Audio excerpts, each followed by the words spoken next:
પૂર્વ મેયરને ભાજપની કાર્યાલયમાંથી ધક્કા મારી બહાર હાંકી કાઢ્યા. ભારતભાઈ બારડે જણાવ્યું હતું કે બીજેપી સત્તાના નશામાં ચકનાચૂર થઈ અને બીજેપી પાર્ટી કોઈના બાપની નથી. પંચાયત પાલિકાની ચૂંટણી વચ્ચે ભાજપનો ઘરનો ઝઘડો જાહેરમાં સામે આવ્યો છે. ભાવનગરના પૂર્વ મેયર ભરતભાઈ બારડ 10 એપ્રિલે શહેર ભાજપ કાર્યાલય ગયા તો તેમને અંદર જવામાં દેવામાં આવ્યા નહોતા. ચેમ્બર પાસે હાજર લોકોએ તેમને ખંભે હાથ મૂકી ધક્કા મારીને બહાર હાંકી કાઢ્યા હતા. ત્યારે ભારે ગુસ્સા સાથે ભરતભાઈ બારડ કાર્યાલયની બહાર આવ્યા હતા અને પાર્કિંગમાં સ્કૂટર લઈને જતી વખતે બોલ્યા કે પાર્ટી કોઈના બાપની નથી, અમે બનાવી છે. બધા આડા પડ્યા કે ચેમ્બરમાં પ્રમુખ પાસે ન જાય અને પછી ત્યાંથી નીકળી ગયા હતા. ભાવનગર મહાનગરપાલિકાની ચૂંટણીને લઈને ભાજપ દ્વારા ઉમેદવારોની જાહેરાત કરી રહ્યો છે ત્યારે પૂર્વ મેયર ભરતભાઈ બારડ કોઈ વાતની રજૂઆત માટે શહેર ભાજપ કાર્યાલય ગયા હતા. તેઓ શહેર ભાજપ પ્રમુખ કુમાર શાહને મળવા માંગતા હતા, જો કે ચેમ્બરમાં જવા દેવાયા નહોતા. ત્રણેય મહામંત્રીએ ભરતભાઈ બારડનું બાવડું પકડીને કાર્યાલયની બહાર કાઢી મૂક્યા હતા. શિસ્તબદ્ધ ગણાતા ભાજપના જ કાર્યાલયમાં થયેલી ગરમાગરમી અંગે શહેર ભાજપ પ્રમુખ કુમાર શાહે કહ્યું કે પાર્લામેન્ટરી બોર્ડના નિયમ મુજબ 63 વર્ષની વયમર્યાદાને કારણે તેમને ટિકિટ આપવામાં મુશ્કેલી પડી શકે છે. છતાં પક્ષે તેમને અપવાદ ગણીને ટિકિટ આપવા માટે ભલામણ કરી છે. પરિપત્ર મુજબ માત્ર અપેક્ષિત હોદ્દેદારોને જ બોલાવવામાં આવ્યા છે. અત્યારે એડમિનિસ્ટ્રેશન હોવાથી ભાવનગર સહિત અન્ય 5 મહાનગરોના પૂર્વ મેયરોને પણ બોલાવવામાં આવ્યા નથી. આ સાથે જણાવ્યું હતું કે ભરતભાઈ બારડ પૂર્વ મેયર અને સિનિયર આગેવાન છે, તેમને અટકાવવાનો કોઈ પ્રશ્ન જ ઊભો થતો નથી. તો બીજી તરફ પૂર્વ મેયર ભરતભાઈ બારડનું કાર્યાલયમાં બાવડું પકડીને બહાર હાંકી કાઢવાની વાતને તેમણે અફવા ગણાવી હતી અને જણાવ્યું હતું કે તેઓ માત્ર ચા પીને બહાર આવ્યા છે. ટિકિટ મેળવવાની ઈચ્છા અંગે તેમણે સ્વીકાર્યું કે તેઓ દાવેદાર હોઈ શકે, પરંતુ અંતિમ નિર્ણય પક્ષનો રહેશે. ભૂતકાળના વિવાદાસ્પદ મેસેજ કે સોશિયલ મીડિયામાં પોસ્ટ અંગે પૂછતા તેમણે મૌન સેવ્યું હતું.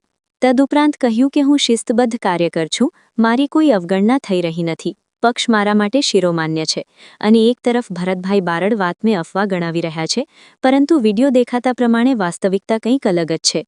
ભાજપ દ્વારા હજી સુધી ભાવનગરના ઉમેદવારોનું લિસ્ટ જાહેર કરવામાં આવ્યું નથી. ઘોઘા સર્કલ, કુંભારવાડા અને અનેક વોર્ડમાં ઉમેદવારોના નામ બાબતે કોકડો ગૂંચવાયો હોવાની ચર્ચાઓ ઉઠવા પામી છે. જ્યારે સંગઠનના નેતાઓનો દાવો છે કે કાર્યકર્તાઓમાં કોઈ અસંતોષ નથી અને દરેક કાર્યકર પક્ષના વિજય માટે કામે લાગી જશે. મેયર પદની ટર્મ પૂર્ણ થતાની સાથે જ ભરતભાઈ બારડે કોઈપણ જાતના દેકારા વગર શહેરના વિસ્તારમાં આવેલી પોતાની જૂની વેલ્ડિંગની દુકાન ફરી શરૂ કરી દીધી હતી. તેઓ એક સામાન્ય કારીગરની જેમ દુકાને બેસીને લોખંડના કામમાં વ્યસ્ત જોવા મળ્યા છે. ભરતભાઈ બારડ 2.5 વર્ષ સુધી ભાવનગરના મેયર રહ્યા અને તેઓ ભાવનગરના ગાયત્રીનગર વિસ્તારમાં ભાડાના ઘરમાં રહે છે.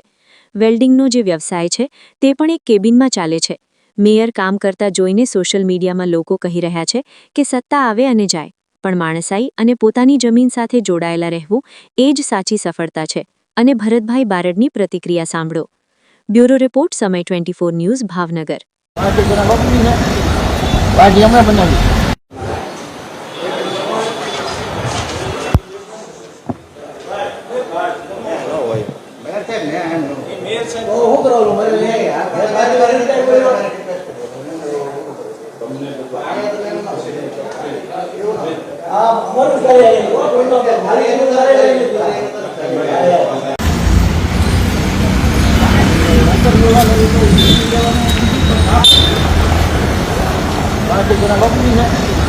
પાર્ટી હમણાં બનાવી, પાર્ટી હમણાં બનાવી, પાર્ટી હમણાં બનાવી. ઉપરથી ના પડે બહાર દેવાની.